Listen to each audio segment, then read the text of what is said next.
Whether it's power station, factory or stadium, covering installation or maintenance, Spec, the specialist power contractor to industry.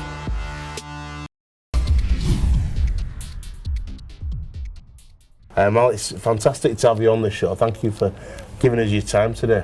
Pleasure, Alex. No problem, mate.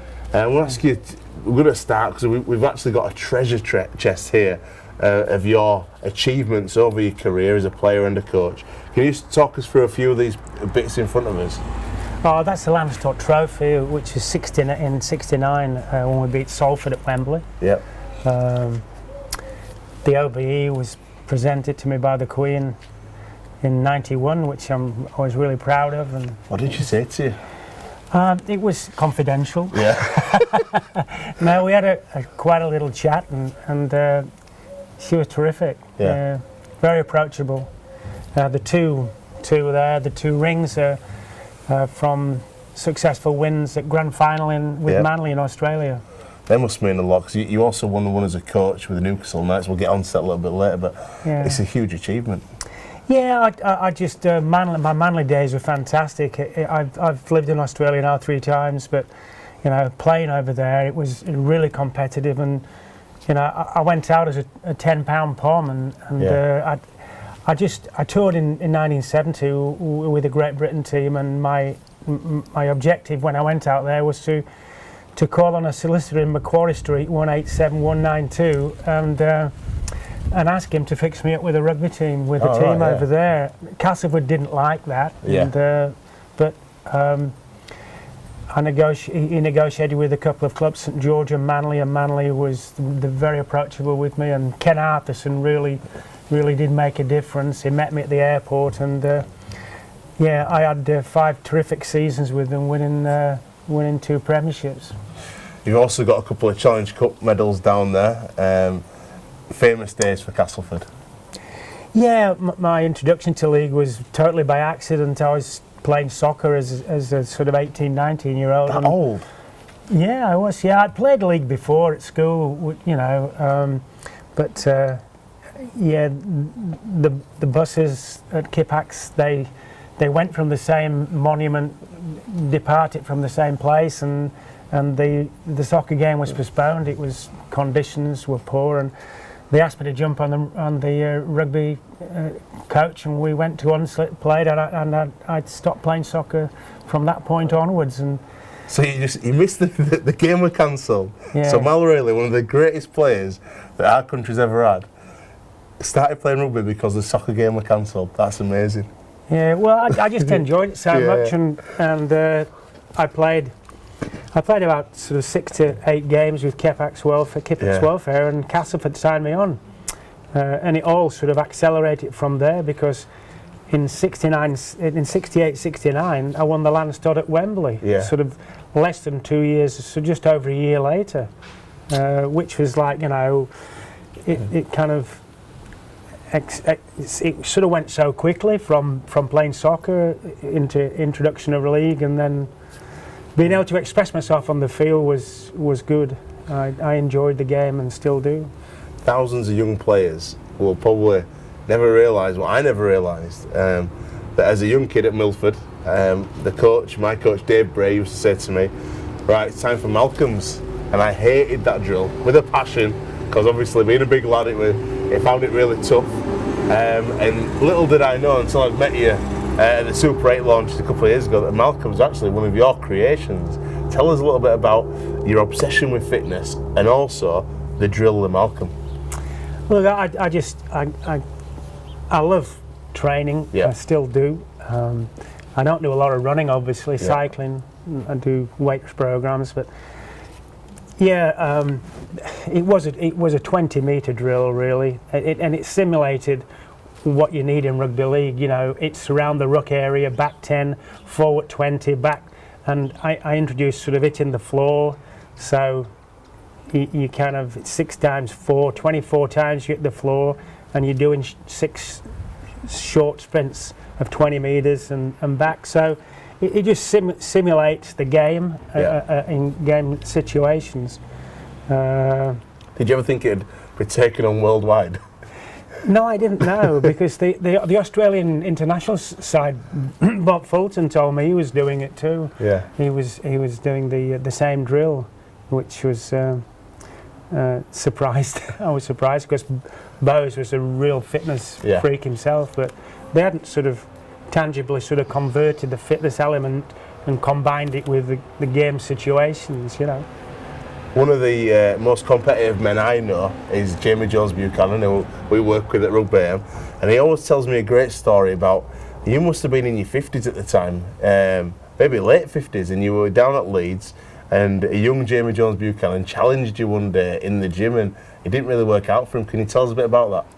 Oh look, what I can remember, it was on a rowing machine, and it's one of the hardest forms of training you'd ever come across. It's a real explosive, leg, arms, upper body, and Jamie was working out, and he said, "Come on, I can beat you," and we jumped on the rowing machine, and I think it was the first to 1,000 metres, and I beat him convincingly.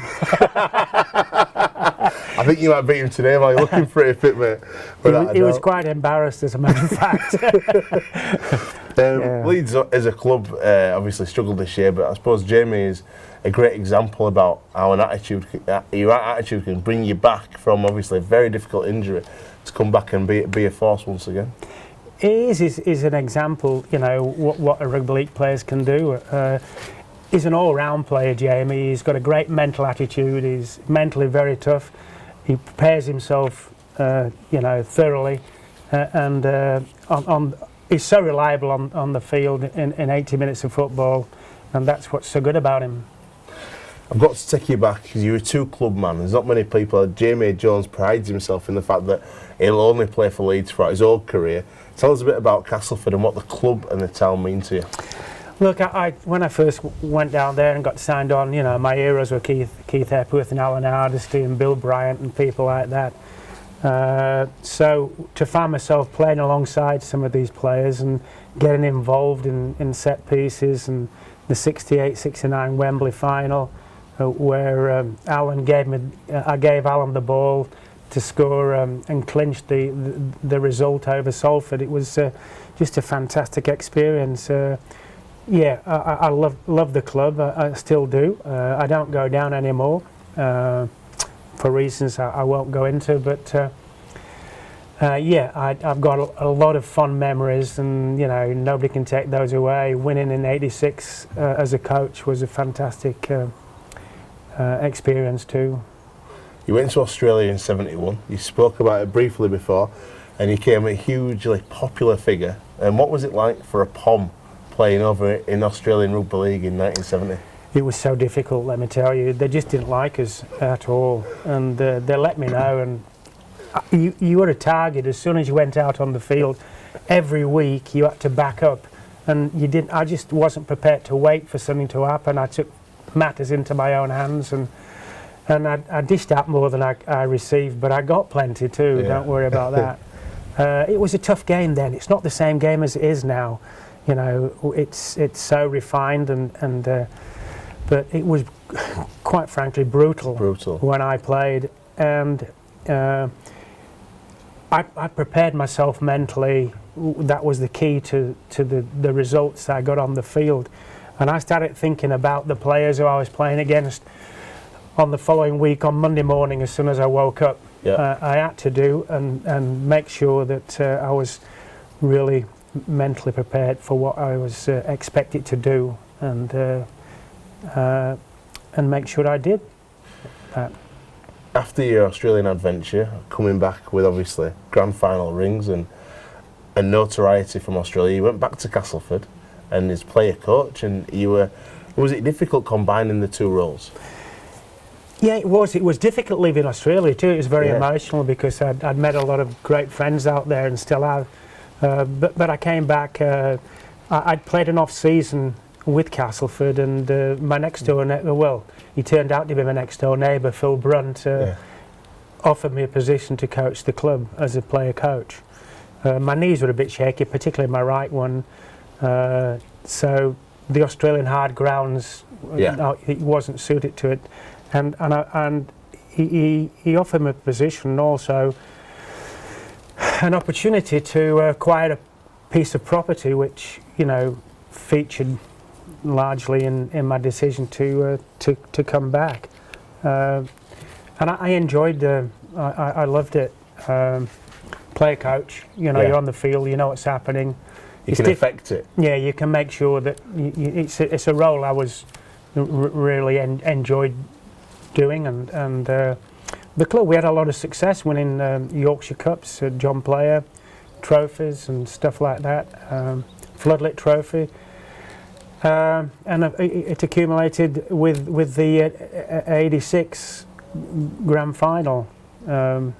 The Grand Final winner. Unfortunately, I'd stopped playing a season earlier, and I think that's why they won. Yeah, but fantastic times, and playing with people like John Joyner, you know, and Bruce Burton, Kevin Ward, and Gary Stevens, Steve Norton. When I first went there, he moved on to Hull. It was a good experience bringing those kids through. Yeah. At a similar kind of time, you took control of Great Britain, and you had 7 years in charge. I've got to ask you what it was like to coach such a talented team, because there was a great time for British rugby, and who were the real characters on tour? Yeah, I took the job on in '87, '88 season, and you know, the first year we went down and toured Australia, New Zealand, Papua New Guinea. The team wasn't that established. I didn't have a huge input on them, but we had played France a couple of times, and we moved on, and there was we didn't get a result in that test. It wasn't a positive one from an Ashes point of view. We lost the first 2 tests, but we did win the third one. And it was a fantastic game at the Sydney Cricket Ground. At the football stadium. And you know, we had players like Andy Gregory, Sean Edwards, Kevin Ward, Gary Schofield. They were a group of great guys, you know, and all of them had super characters. Joe Lydon, Paul Lachlan, Martin Afire.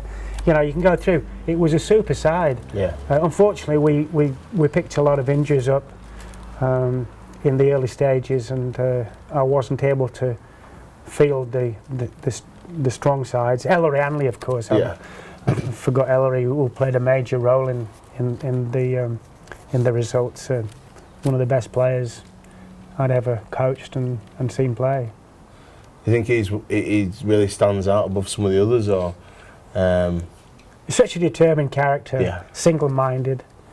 We didn't always get on with different views about what, you know, our relationship flared up at times, but I've still an immense respect for him as a player, as a person, and certainly as a captain. He led the side. He did freakish things on the field, with his endurance, capabilities, his strength, and character, mental toughness. He was right up there with anybody, you know. You played for Yorkshire, and obviously coached Great Britain and played for Great Britain successfully. Do you think those brands should be reintroduced into Rugby League, or do you think those days have gone, we should let it slide? Personally, I think I'd love to see Great Britain back, and definitely Yorkshire, Lancashire, but I just wondered what your thoughts were. Yeah, I don't know. The trouble is with the modern game now, physically they're better prepared than we were, and you know, although having said that, I'd love to be able to play in the modern game, but it's the 80 minutes is a lot tougher now than it would have been then. And when you're combining your club football and you know your 26 games in the season, and then fitting in additional games like Yorkshire versus Lancashire, Cumbria, and that, it would be difficult because, you know, you can view the quality players and the not so good players in the club football situation. Yeah.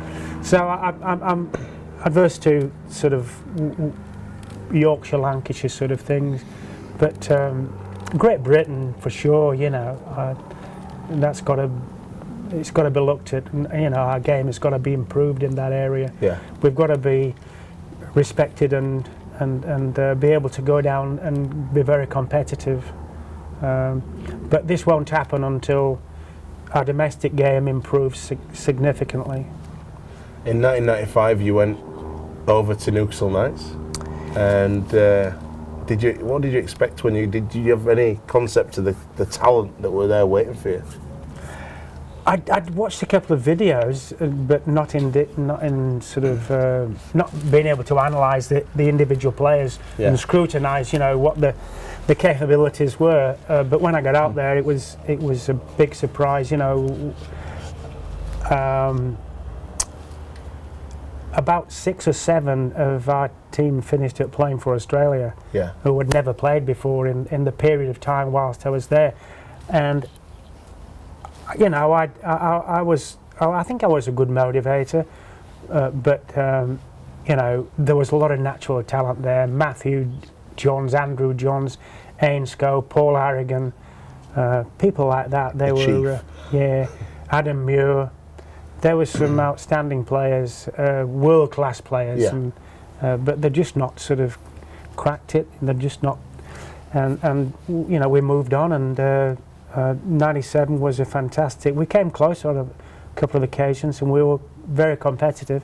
But beating Manly in 97 was bittersweet for you. Bittersweet, yeah, because I'd played with Bob Fulton, and he was coaching the Manly team, and Ken Arthurson afterwards said, he was in charge, is still involved in the club, said it couldn't have happened to a nicer person, you know, which I was very grateful for those remarks. But yeah, it was bittersweet. I loved it for Newcastle because it's a fantastic city and they're just rugby league crazy. So those 4 years I had there were marvellous. Thinking about some of the players you've played with and coached, and it's so difficult to choose one when you've had so many years in the game, but could you tell us which, in your opinion, is the best player you've played with and the best player you've coached? That'd be difficult. I couldn't do that, truly. I couldn't know. When you played with people like Roger Millward and against people like Arthur Beast and Bob Fulton, when you play with Alan Hardesty, and they're just they're super talented individuals, and you just couldn't. I couldn't split hairs. I really couldn't. I think I was just fortunate to be able to play with and against some of them.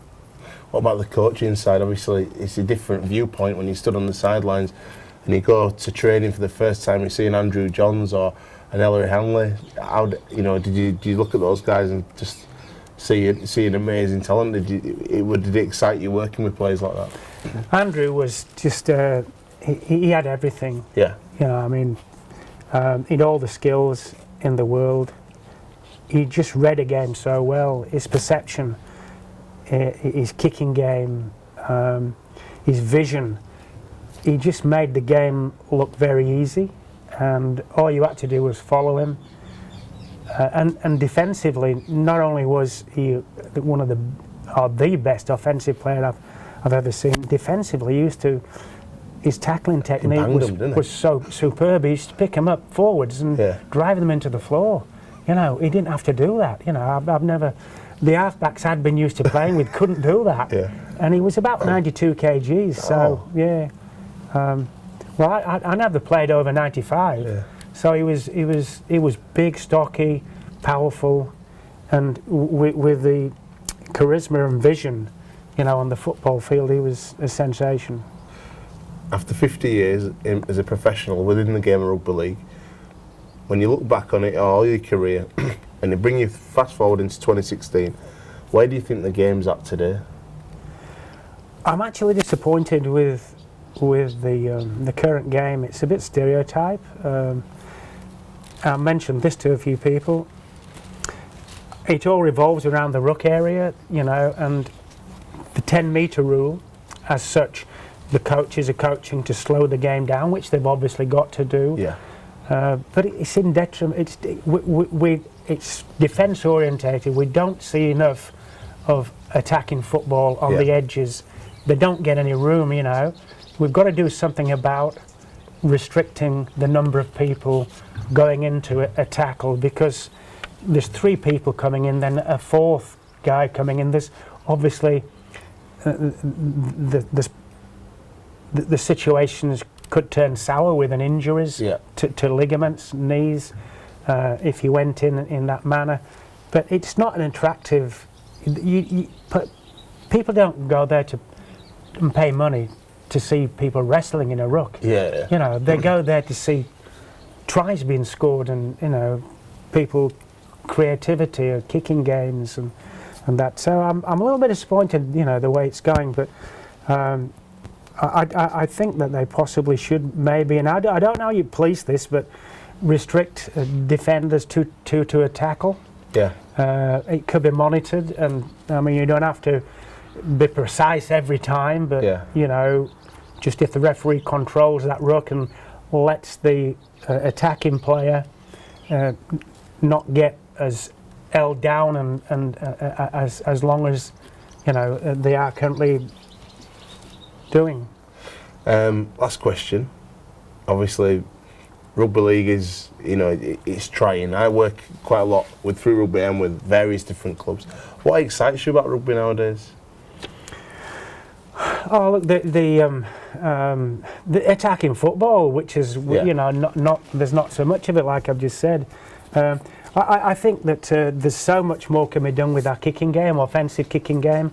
You know, kicking coaches should look at other options and be more precise about them. I think it can be refined so that it would make it very difficult for defensive teams to defend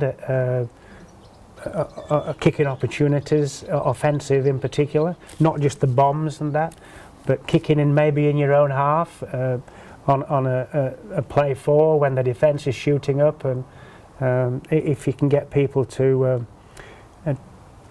be able to produce the quality of the kick, and I'm sure we can do, it could open the game right up. That's what would excite me, and you know, if it to explore kicking opportunities as opposed to defensive situations. Malcolm, thank you so much for opening your doors and letting us come and see these wonderful memorabilia that you've collated over your career. It's great to have you on Rugby AM. Thank you for your time. It's a pleasure.